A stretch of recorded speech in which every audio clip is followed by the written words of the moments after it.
disputa entre antiguos y nuevos partidos y también el regreso de antiguos rostros de la política marcarán la elección que se realizará el próximo 7 de mayo y de la que conversamos con Marta Lagos, analista política, encuestadora y fundadora de Latinobarómetro y Mori Chile. ¿Cómo está, Marta? Muy buenos días, un gusto estar con ustedes. Muy buenos días, muchas gracias por estar conversando con toda Latinoamérica a través de DNews para explicar cuál es el escenario de las elecciones que enfrentarán los y las chilenas para elegir a su Consejo Constitucional en el marco de esta nueva etapa en la búsqueda de una nueva constitución. Bueno, se eligen 50 consejeros más eventualmente unos representantes de los pueblos indígenas dependiendo del resultado electoral.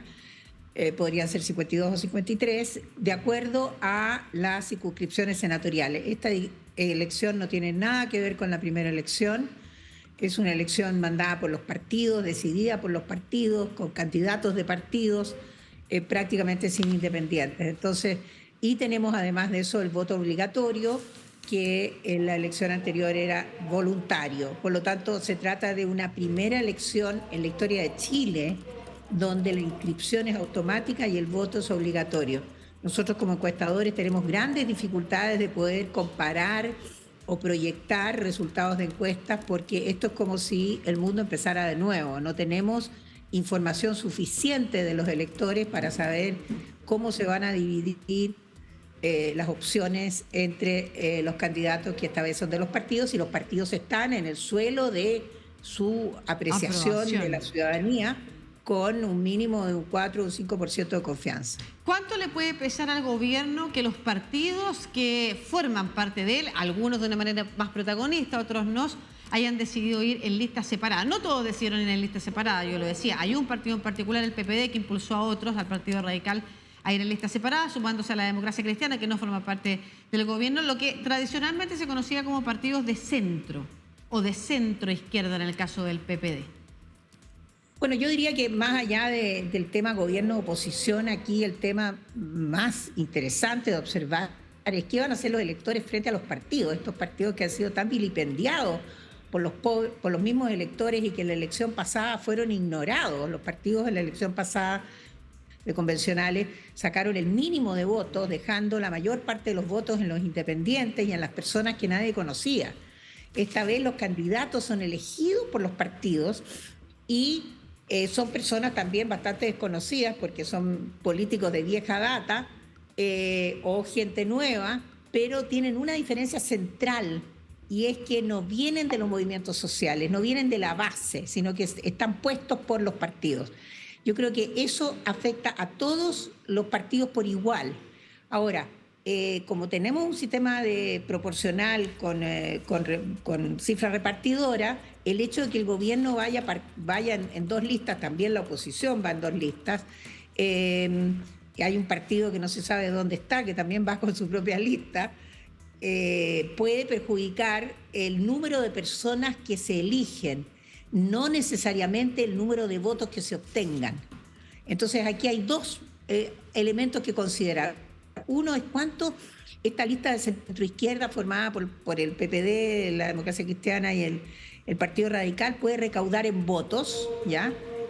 Y cuánto puede recaudar en personas. Para efectos del voto puede tener importancia para el futuro, para saber cuál es el capital electoral de los sectores más progresistas en Chile. Sí, pero para efectos de la elección, para efectos de esta elección puede ser fatal. Claro, porque se habla que este podría ser el final de los partidos de la época de la transición, los partidos que se conocen incluso internacionalmente, el partido del expresidente Ricardo Lagos, que podría ser esta una etapa en la que, al igual que lo que se está viendo en otras partes del mundo, termina por socavar aquellas tradiciones partidarias. En el caso de Estados Unidos, los republicanos no saben qué hacer con la irrupción de esa ola republicana más extrema. En el caso de la derecha, la apuesta de los republicanos es la misma, no unirse a su derecha tradicional y a los partidos tradicionales, los partidos del presidente Sebastián Piñera, sino que sobrepasarlo. ¿Podrán los partidos nuevos, al igual que como están intentando en otras partes del mundo, pasar y dejar atrás a los partidos antiguos? ¿Y cuáles son las características que deben demostrar esos partidos nuevos para poder conseguirlo? Bueno, yo creo que esta elección va a ser de nombres de personas, ¿ah? O sea, eso para empezar. En segundo lugar, sí puede suceder esa catástrofe, ¿no es cierto?, donde esta segunda lista, debido al sistema proporcional de lista, ¿no es cierto?, obtenga un mínimo, haciendo desaparecer la presencia de esos tres partidos de manera importante. Eso sin duda que puede pasar, pero aquí la pregunta interesante es preguntarse por quién van a votar, porque resulta que no existe la posibilidad de votar afuera del sistema de partidos.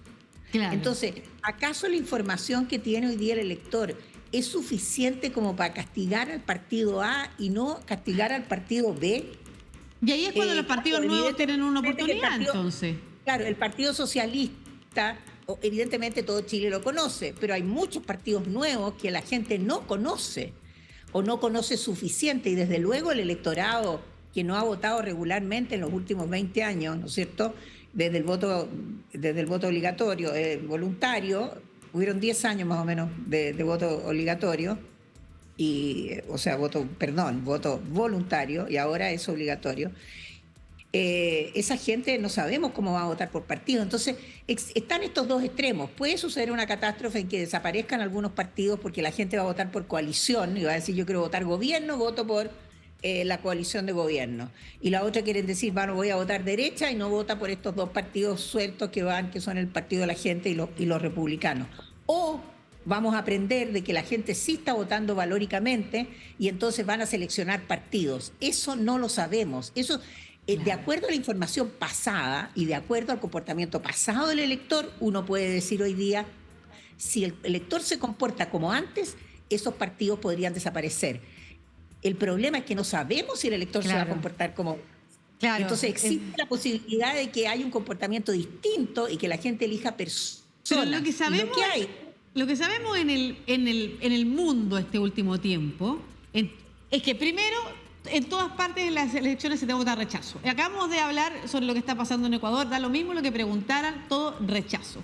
O sea, la gente rechaza a los gobiernos en Chile y en otras partes del mundo. La erupción de Bolsonaro, la erupción de Donald Trump también tiene que ver con que la gente vota antiélite. En Chile usted dice, no sabemos qué va a pasar porque siempre ha votado un 50 o menos de la población. La mayoría de la población no le interesa la política, pero ahora es con voto obligatorio, están obligados. La primera elección con voto obligatorio, el plebiscito anterior, rechazo también, rechazaron la nueva constitución. En ese sentido, ¿quién puede ganar acá con ese voto rechazo? ¿Y cuál es la responsabilidad que tiene la política tradicional para que, por ejemplo, además, si nosotros revisamos algunas de las imágenes de candidatura de los partidos tradicionales, se recuperan rostros que llevan 30 años en la política? ¿Cuál es la responsabilidad también de no haber dado fuerza nueva y joven que canalizar ese malestar y los discursos que de alguna manera empaticen con los electores también, que hoy día están castigando a toda la política tradicional? Bueno, yo creo que ahí es donde está el corazón del problema, la crisis de representación. Es decir, los partidos han elegido esta vez, pongámoslo de esa manera, a las personas que aceptaron ser candidatos, porque se puso una condición que a mi modo de ver es equivocada. Aquí las reglas del juego, de nuevo, están rayando la cancha de una manera forzada en el sistema político, porque impiden que los candidatos de la elección de convencionales, de esta segunda constitución, puedan competir en las parlamentarias y en las elecciones de alcalde que vienen luego. Por lo tanto, la persona que compite hoy no puede competir hasta el año 28. Se resta de la política hasta el año 28. Por lo tanto, todos aquellos activos políticos que quieren competir en las parlamentarias y en cualquier elección de aquí al año 28 no son candidatos hoy día. Y eso ha forzado a una lista artificial de gente que la sacaron ya sea de su pensionado, podría decirlo, de su jubilación, ¿no es cierto? Claro. Uno podría decir que hay una cantidad de candidatos senior de políticos que jugaron papeles importantes hace años, pero que ya están relativamente fuera de la política y que los trajeron de vuelta. Y por otra parte pusieron a una cantidad de gente joven que nadie conoce. Entonces, ¿cuál es la reacción de esta mezcla, ¿no es cierto?, bastante especial?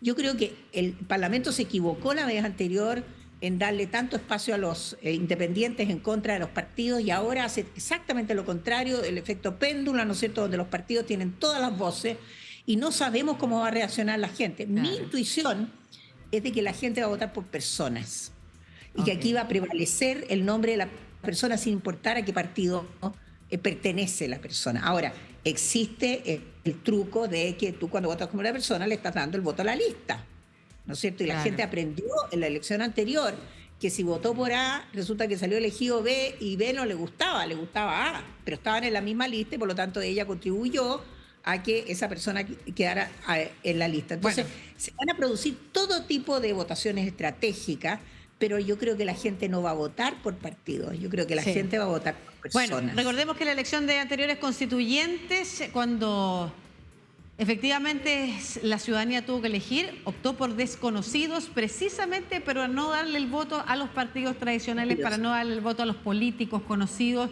y votó por completamente desconocidos. Veremos si eso le da el triunfo entonces a los partidos que están irrumpiendo en el escenario político chileno. Y por otro lado, es importante lo que usted dijo, no pudieron participar, participan como candidatos quienes pudieron, ya sea porque están retirados de la política o también mucha gente a la que se le ofreció y dijo que no, porque el proceso constituyente no tiene la misma algarabía y la misma atención e interés que el anterior. Así que vamos a ver cómo continúa esto durante un año que va a estar marcado también por el trabajo de este nuevo Consejo Constitucional. El 7 de mayo son las elecciones.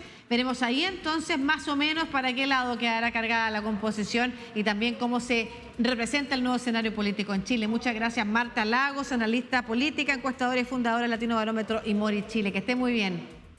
Muchas gracias a ustedes, un gusto.